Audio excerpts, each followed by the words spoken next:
Hello student, তোমরা যারা ক্যালকাটা ইউনিভার্সিটির আন্ডারে সেমিস্টার 4-এর ছাত্রছাত্রী আছো এবং তোমাদের বাংলা সাবজেক্টটা মাইনর সাবজেক্ট হিসাবে আছে, তোমাদের জন্য আজকের ক্লাসটা খুবই গুরুত্বপূর্ণ। আজকের ক্লাসে তোমাদের 100% কমনযোগ্য লাস্ট মিনিট সাজেশন নিয়ে আলোচনা করব।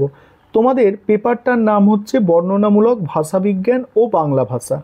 এখানে তোমাদের 3টে মডিউলে ভাগ করা আছে সিলেবাসটা, এবং প্রথম মডিউল থেকে প্রথমে তোমরা 15 নম্বরের জন্য যে প্রশ্নগুলো তৈরি করবে দেখে নাও। এখানে আমি প্রথম মডিউল থেকে 4টে প্রশ্ন দিয়েছি, তার মধ্যেও যেগুলো ইম্পর্টেন্ট প্রশ্ন সেগুলো স্টার দিয়ে চিহ্নিত করে দিয়েছি। তোমাদের সিলেবাস অনেক বড় এবং তোমরা কিভাবে এই সিলেবাসটা খুব কম সময়ের মধ্যে কভার করবে সেটাও একটু বুঝে নাও। দেখো, 1 নম্বর মডিউল থেকে প্রথমে 15 নম্বরের প্রশ্নগুলো দেখো। প্রথম প্রশ্ন, উচ্চারণ।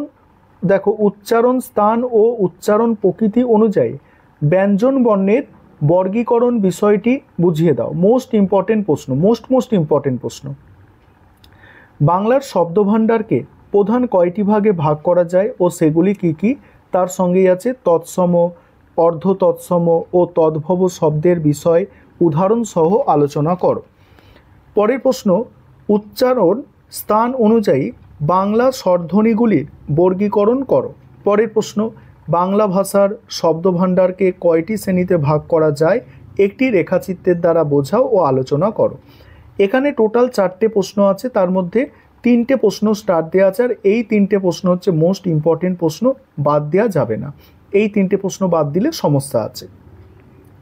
তারপর মডিউল 2, মডিউল 2-এ কী বলা হচ্ছে, এখান থেকে এই যে বিষয়গুলো দেওয়া আছে এখানে, এই 3টে বিষয় উদাহরণ সহ আলোচনা করতে বলা হচ্ছে। এই বিপকর্ষ এবং জোর কলম শব্দ, এটা সবথেকে গুরুত্বপূর্ণ, এবং এগুলোর এই কটা যদি তোমরা এই পোর্শনটাকে তৈরি করো তাহলে এখান থেকে একটা 15 নম্বরের প্রশ্ন আর একটা 5 নম্বরের প্রশ্ন তোমরা অবশ্যই কমন পেতে পারো। ঠিক আছে, কারণ এখান থেকে প্রশ্ন আসবেই। এখানে কি কি করতে হবে, তোমাদের উদাহরণ সহ আলোচনা করতে হবে, স্বরাগম, নাসিক্য ভবন, এইগুলো স্বর সঙ্গতি, এইগুলো আলোচনা করতে বলা হচ্ছে এখানে। পরের প্রশ্ন, উপভাষা কাকে বলে? বাংলা উপভাষার সংখ্যা কয়টি? রাঢ়ী উপভাষার 3টি ধ্বনিতাত্ত্বিক ও 3টি রূপতাত্ত্বিক বৈশিষ্ট্য উদাহরণ সহ লেখো। তারপরে আছে বাংলার শব্দার্থ পরিবর্তনের যে কোনো 2টি ধারা সম্পর্কে আলোচনা করো। এই প্রশ্নটাও কিন্তু গুরুত্বপূর্ণ প্রশ্ন, খুব একটা খারাপ প্রশ্ন কিন্তু এটা নয়। তাহলে প্রথম 3টে প্রশ্ন দ্বিতীয় মডিউল থেকে সব থেকে গুরুত্বপূর্ণ দেখতে পেলে। এবারে এখানে দেখো কি 4 নম্বর প্রশ্ন, উদাহরণ সহ বাঙালি উপভাষার 3টি করে ধ্বনিতাত্ত্বিক ও রূপতাত্ত্বিক বৈশিষ্ট্য উল্লেখ করো। তারপরে আছে বরেন্দ্রী উপভাষার রূপতাত্ত্বিক বৈশিষ্ট্যগুলি লেখো। এবারে 3 নম্বর মডিউল থেকে 15 নম্বরের যে প্রশ্নগুলো তৈরি করতে হবে দেখো। তারপরেই আমি তোমাদের 5 নম্বরের জন্য যে প্রশ্ন তৈরি করতে হবে, অর্থাৎ 5 নম্বরের প্রশ্নের সাজেশন নিয়ে আলোচনা করব। 3 নম্বর মডিউল দেখো। 3 নম্বর মডিউল প্রথম প্রশ্ন আছে, বিভক্তি কাকে বলে? বিভক্তি কয় প্রকার ও কি কি? উদাহরণ সহ ভাগ নিয়ে আলোচনা করো। Most important. কি আর কাল বলতে কি বোঝো? বাংলা ব্যাকরণে কি আর অতীতকালের ভাগগুলি বুঝিয়ে দাও। এই দুটো এখানে হচ্ছে মোস্ট ইম্পর্টেন্ট।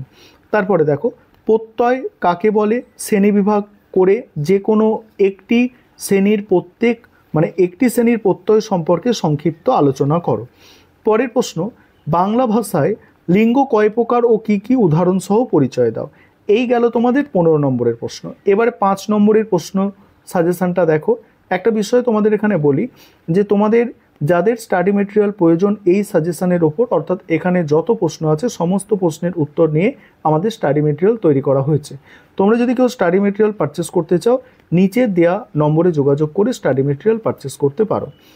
এবারে দেখো 5 নম্বরের প্রশ্ন মডিউল 1 থেকে। প্রথম প্রশ্ন, আগন্তুক বা কিতরিণ শব্দ বিষয়ে সংক্ষিপ্ত আলোচনা করো। পরের প্রশ্ন, উচ্চারণ প্রকৃতি অনুসারে স্বরবর্ণ ও ব্যঞ্জনবর্ণের প্রধান পার্থক্য বিষয়ে আলোচনা করো। তারপরে মৌলিক ও যৌগিক স্বরধ্বনি কাকে বলে? উদাহরণ সহ বুঝিয়ে দাও। বাংলা শব্দভাণ্ডারে নবগঠিত শব্দ বিষয়ে আলোচনা করো। এবারে 2 নম্বর মডিউল থেকে দেখো। 2 নম্বর মডিউল থেকে প্রথম প্রশ্ন আছে, 2টি বাংলা শব্দ নির্বাচন করে জোর কলম পদ্ধতিটি বুঝিয়ে দাও। তারপরে উদাহরণসহ রাঢ়ী উপভাষার দুটি ধ্বনিতাত্ত্বিক বৈশিষ্ট্যের পরিচয় দাও। পরের প্রশ্ন, বাংলা ব্যাকরণে ঘোষীভবন এবং অঘোষীভবনের প্রক্রিয়া উদাহরণসহ বুঝিয়ে দাও। তারপরে আছে অর্থের অবনতি ও অর্থের অপকর্ষ বলতে কি বোঝায় দৃষ্টান্তর সহ বুঝিয়ে বলো। এবার 3 নম্বর মডিউল। 3 নম্বর মডিউলে প্রথম প্রশ্ন আছে অব্যয় কাকে বলে। বাংলা বাক্য গঠনে অব্যয়ের 3 রকম ব্যবহার দেখাও।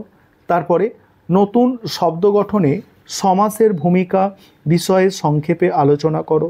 তারপরে বাংলা ব্যাকরণে পুরুষ কয় প্রকার ও কী কী উদাহরণ সহ আলোচনা করো। নেক্সট আছে বাংলা সমাসের আলোচনায় সমস্ত পদ, সমস্যামান পদ আর ব্যাসবাক্য কাকে বলে উদাহরণ সহ বুঝিয়ে দাও। এই ছিল তোমাদের টোটাল সাজেশান। এইগুলো তৈরি করো। আশা করি তোমরা উপকৃত হবে এবং তোমাদের সমস্ত 15 নম্বর এবং 5 নম্বরের প্রশ্ন